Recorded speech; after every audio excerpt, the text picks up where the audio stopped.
Bon ok, je suis passé chez ATS, Harley-Davidson Paris-Bastille, pour emprunter ce nouveau Road Glide 2024. L'aspect il est assez similaire au modèle précédent. La seule chose qu'on remarque comme ça en regardant très vite, c'est le phare qui a changé. Maintenant on a une barre vraiment monobloc, là où avant on avait deux optiques. Sinon il y a quand même beaucoup de choses qui ont changé intérieurement. Déjà on a un angle de chasse de la fourche qui a été réduit, on a un poids qui a été réduit aussi, on va le voir, on a un nouveau cadre, plein de choses comme ça. On y va tout de suite pour la fiche technique. À l'avant on a une jante de 19 pouces avec un pneu en 130 de large, c'est un Dunlop D408F. On a deux disques de 300 mm avec des étriers 4 pistons, comme à l'arrière d'ailleurs, hein. On s'est pas embêté, on a mis aussi 300 mm et 4 pistons, comme ça on n'en parle plus. On a toujours 22,7 litres de réservoir. On a un moteur de 117 cubic inch, soit 1923 cm3, dont la puissance a gagné 14 chevaux. On atteint maintenant 107 chevaux à 5020 tours minute et on dispose de 17,8 mètres-kg de couple, ce qui est légèrement supérieur à l'année dernière, à 3500 tours minute, le tout associé à une boîte 6 et pour déplacer un ensemble qui a perdu 19 kg sur la balance et qui fait maintenant 368 kg. Il y a un long chemin à faire, mais on sent déjà des bonnes différences en termes de comportement et d'agilité, puisque j'ai déjà conduit une dizaine de kilomètres pour venir ici, donc je sais déjà un peu comment la machine se comporte. La selle est à 715 mm de haut, à l'arrière on a une jante de 18 pouces avec un pneu en 180 de large. Les deux sacoches ici présentes offrent une capacité totale de 69 litres d'emport, donc ça c'est très bien. Et la machine a baissé légèrement de prix de quelques centaines d'euros et maintenant elle coûte 31 790 euros. Et tant que j'ai ce point de vue déporté, on va regarder un truc, parce qu'à chaque fois que je vois la Road Glide, je me dis mais c'est pas possible de voir au-dessus du tête de fourche. Et ben en fait si, complètement. On le voit là, hein, je suis très tranquille et franchement parfait. Parfait. On a toujours le petit flip avec la béquille. On a un double sélecteur ici, c'est un petit détail et plein de commandes. Et on va voir ça tout de suite en embarqué. Est-ce que j'oublie quelque chose? Non, rien. On y va, go. Allez, on est parti. Je le disais, double sélecteur ici. Donc parfait. Les mallettes, hop. Faut les sacoches avec la petite sangle Harley-Davidson. C'est clean. On y va. La béquille un peu flippante comme d'habitude, et je vais faire exprès ici de manipuler au pied pour montrer déjà que c'est pas trop le flip de la manipuler à l'arrêt. On a une moto qui se débéquille très facilement, même si le V-twin est un peu haut perché, qu'on a le réservoir comme ça en l'air aussi. Et ben on a une moto qui se pousse vraiment très facilement, hein. Alors évidemment avec une selle à 715 mm de haut, on touche bien par terre, il n'y a pas de problème. Et ça aide pour les manœuvres. Et on y va tranquille, je suis en mode sport. Il y a un mode street, un mode pluie et un mode custom. Mais il faut se promener dans les menus. Moi je vais rester simplement en mode sport. Il faut se promener dans les menus pour le mode custom, hein. Sinon on a un bouton mode sur le bouton de clignotant à droite. Parce que oui, Harley a fait comme ils savent faire et c'est un peu dommage. Ils ont mis le bouton de clignotant gauche à gauche et le bouton de clignotant droit à droite. Pour le bouton à gauche, ça pose pas de souci. Pour le clignotant de droite, j'aime pas parce que ça fait changer la prise de la main sur la poignée d'accélérateur et je trouve qu'on perd en contrôle. C'est toujours un petit peu dommage. On est tranquille. On cruise peinard. J'ai essayé d'en voir le moins possible en venant jusqu'ici. J'ai conduit une dizaine de kilomètres pour venir jusque là et j'ai juste mis le régulateur de vitesse qui s'est très bien passé, très facile à régler. On a un bouton pour le mettre, un bouton pour le régler et pour le descendre, et un bouton pour le remettre à zéro et monter la vitesse. Et franchement un plaisir. Par contre j'ai eu du mal à trouver le sélecteur au début et la pédale de frein. Freinage couplé d'ailleurs, hein. Quand on appuie sur la pédale de frein, on a un freinage très puissant et très équilibré. Il fait un peu plonger la moto vers l'avant, mais on a une machine qui bouge pas et qui pour une fois s'arrête quand on lui demande. Et franchement c'est super, parce que c'est souvent ce qui pêche chez les Harley. On dit d'ailleurs qu'il faut toujours freiner 70% à l'arrière et 30% à l'avant, donc l'inverse d'une moto plus classique. mais là on a un freinage super sain. Je trouve que c'est très agréable. Par contre, il faut se faire violence pour plutôt utiliser la pédale justement que le levier à droite. Petit coup de talon. Et alors le choc, quand je suis monté dessus, même si j'avais lu sur la fiche que le TFT ne faisait plus 6 pouces et demi mais 12,3 pouces maintenant, eh ben ça a été un choc de le découvrir en action tellement il est immense.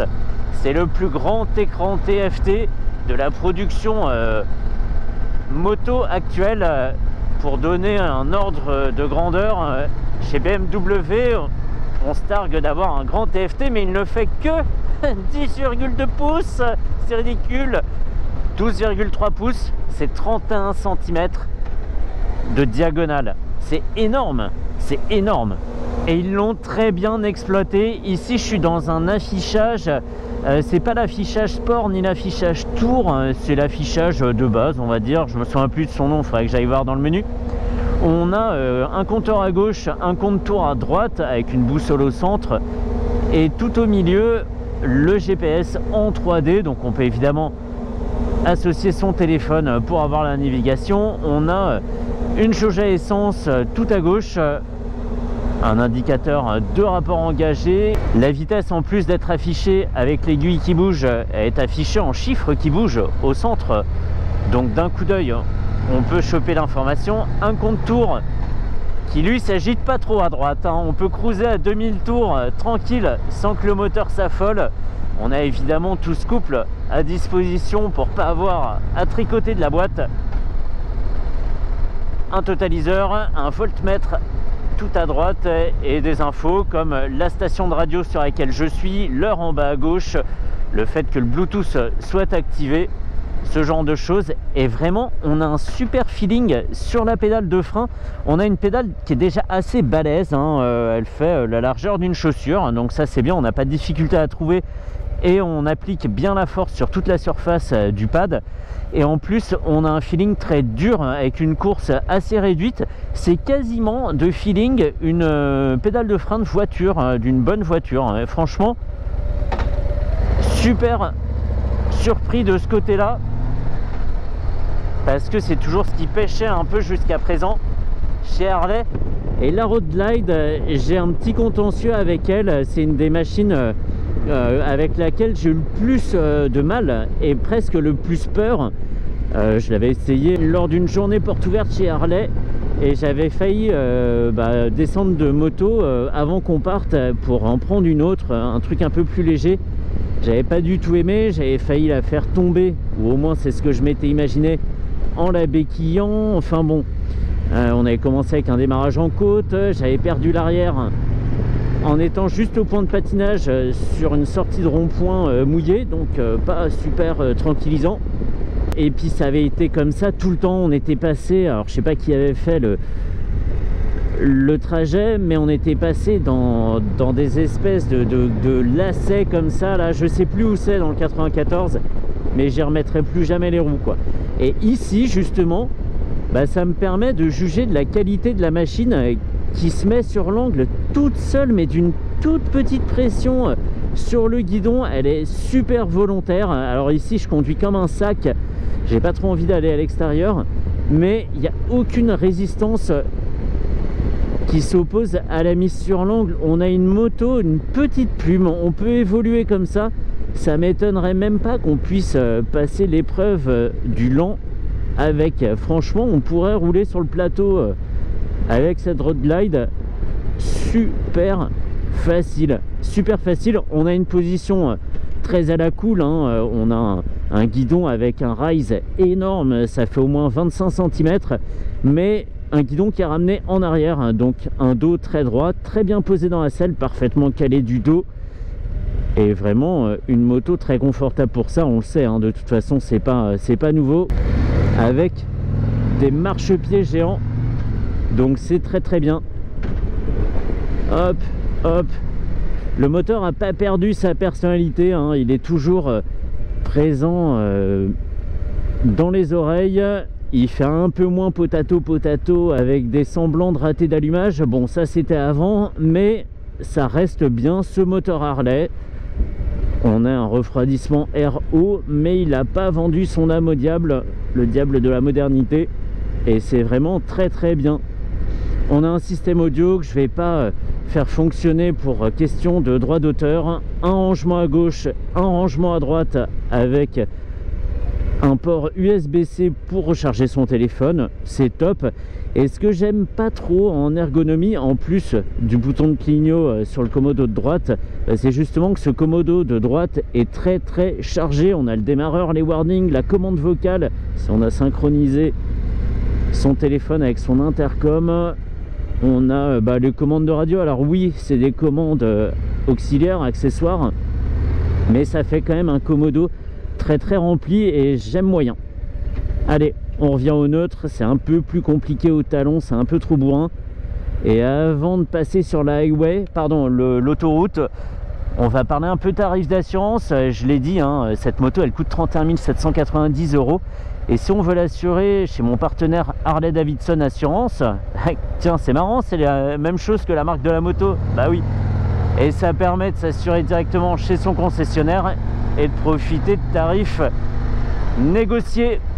Et ce tarif, pour l'assurant en tout risque, cette Road Glide, il serait de 70 € par mois pour les gens qui roulent pas énormément à l'année. Pour les gens qui font moins de 4000 km, on a l'option petit rouleur qui fait baisser le montant de la cotisation. Et c'est vrai que cette machine, même si elle est capable de rouler en ville, hein, j'ai fait des bouchons à Bastille avant, c'est peut-être plus une moto plaisir pour le week-end, pour cruiser tranquille. Perso, l'option petit rouleur, je laisse sur le XJR et le PCX et ça remplit très bien son but. Et cet écran, mais de 12,3 pouces, on peut aussi le choisir en noir, hein, mais je trouve que c'est mal exploité l'écran puisqu'on voit pas les bords, on n'a pas vraiment une idée précise de sa taille. Et là il est superbe. Est-ce qu'on peut aller dans le menu de la moto? Il est tactile également, hein, mais je vais pas me pencher à péter ou schnock pour aller changer les choses. Il est tout en français évidemment. Disposition, on va faire disposition, on va faire sport. Voilà, on a le contour au centre et au centre du contour on a la vitesse. Voilà, c'est sport quoi. Et elle est vraiment super légère à emmener, on se pose pas de questions, on peut zigzaguer comme ça. Alors oui, ça reste un beau bébé, hein. Dans les bouchons c'est la galère, ça c'est sûr, mais on a plus cette lourdeur où on sentait que chaque composant était fait en acier trempé ou en fonte. C'est ce sentiment qui se dégageait précédemment de la Road Glide et qui donnait une moto pas toujours très agréable à conduire, parfois vraiment très balourde. Et là on a une machine beaucoup plus facile à emmener, tout à fait moderne, tout à fait ce qu'on rencontre notamment chez la concurrence avec la Indian Challenger. Et je pense surtout au freinage quand je dis ça, parce qu'on a vraiment fait un bond en avant là. Et franchement on s'y fait très très bien. Il n'y a que la selle qui est un petit peu large et qui me coupe l'intérieur des cuisses, qui est pas très agréable quand on est à l'arrêt comme ça avec les pieds par terre. Potato, potato, potato. Des petites vibrations, mais des vibrations qui ont été atténuées, hein, sans être complètement éliminées. On peut voir dans les rétros, ça vibre pas, on sait que derrière nous c'est une camionnette et pas une voiture sans permis ou autre. Voilà, c'était à peu près à ce point là sur certaines Harley passées. Et j'exagère pas, hein, j'exagère pas, j'ai souvent parlé du déchaussement des dents quand on était sur certains modèles et c'était pas exagéré. Ici la protection est bonne, hein, même quand on est à un rythme plus soutenu. C'est dingue d'agilité, je m'en remets pas. La protection est bonne parce que bon, on a ce gros tête de fourche devant, tête de fourche fixe, hein, contrairement à la Street Glide. Mais par contre, si on ferme ce petit volet ici, le flux est complètement dévié par le petit saut de vent et c'est beaucoup plus désagréable. Là on l'entend et ma tête se met à bouger. Donc j'ouvre un peu le volet, ça casse le flux d'air, ça en fait rentrer par dessous et comme le volet est orienté vers le haut, ça le fait sauter au-dessus de mon casque. absolument fou de confort, c'est incroyable. La suspension est bonne, on n'a pas une moto qui s'écrabouille par terre quand il y a un creux dans la route, et on peut mettre de l'angle. J'ai pas encore touché les cale-pieds, même dans les ronds-points les plus serrés. Donc vraiment une moto qui a fait un énorme pas en avant, hein, c'est dingue, dit-il en remettant ses pieds en avant. Et ce qui est bien aussi, ce que j'ai beaucoup aimé quand je suis monté dessus, c'est la largeur du réservoir qui correspond à ma largeur, en tout cas de genou. Et ça fait qu'on est très bien dans la moto en fait. On a une très bonne préhension par les jambes et on forme un bloc comme ça avec la machine. Et c'est très très bien. La route est assez sèche pour que je puisse ouvrir un peu là-haut normalement. On va voir les conditions. Elle est légère, j'arrête pas de le dire. Mais pour une Harley comme celle-ci, c'est incroyable.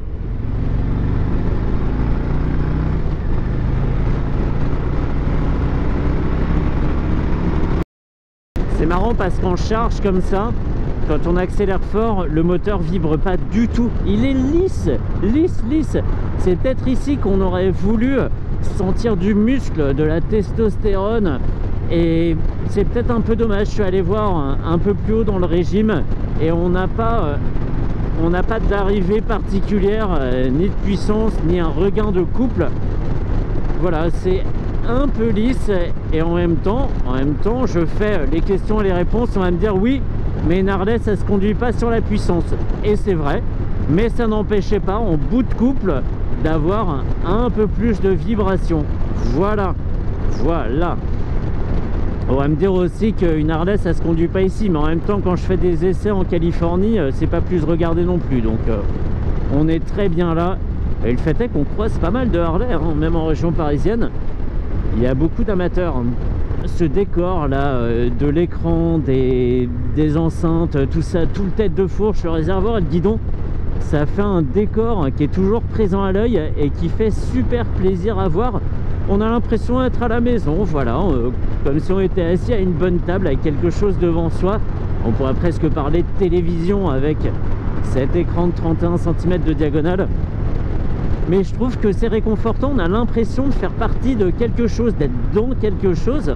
On est dans la moto, on est dans un espace clos comme ça. Et je trouve ça très confortable avec cette contrepartie. Je l'ai remarqué pendant l'essai de la Challenger, qu'on peut être un peu spectateur de la route et pas forcément être toujours au taquet sur ce qui se passe, d'autant plus quand on met le régulateur. On est tranquille, hein. Vraiment, vraiment tranquille. Je remets la main sur le guidon pour pas faire peur aux autres usagers, je le désactive, ça se fait doucement, tranquillement. On est très très bien. Waouh, j'angoissais un peu hein, de retrouver la road glide. Je me disais mais non, mais je vais pas passer un bon moment, qu'est-ce que je fais, où est-ce que je vais aller, etc etc.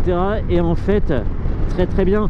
À partir de la seconde où tu débéquilles la machine, tu vois qu'elle n'a pas tendance à partir de l'autre côté, que tu n'as pas mis un gros coup de hanche pour la mettre à la verticale, tu sais que ça va bien se passer. Et plus tu roules, et ça vient assez vite, plus tu roules, plus elle te rassure.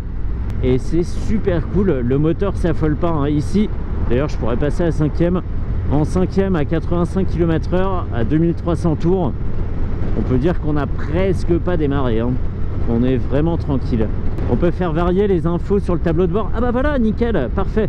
15 degrés extérieur, la date, l'autonomie restante, la température moteur, un petit 91 degrés, un petit Essonne degrés. Trajet A, trajet B avec un nombre d'heures, une conso moyenne à 7 litres 2, une vitesse moyenne. La pression des pneus en kilopascal. Alors c'est pas le plus évident à comprendre. Alors après, est-ce que les barres c'est facile à comprendre aussi? Je sais pas. Moi j'ai failli renverser un MP3 et un Piaggio, ou je sais pas ce que c'était. Là je dis renverser parce qu'ils auraient eu aucune chance. Hein. Moi peut-être une petite rayure, mais là tranquille, ouais. Oh pardon, je vous ai touché, j'ai pas senti. Le mec est déjà par terre et ça se faufile, ce qui finit vraiment bien la vidéo, ce qui montre qu'on peut quand même rouler même dans un environnement surchargé comme celui de la région parisienne.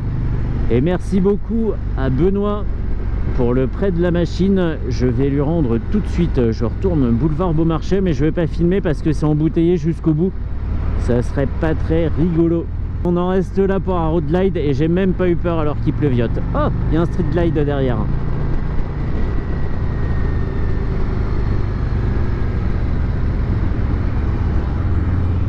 Salut!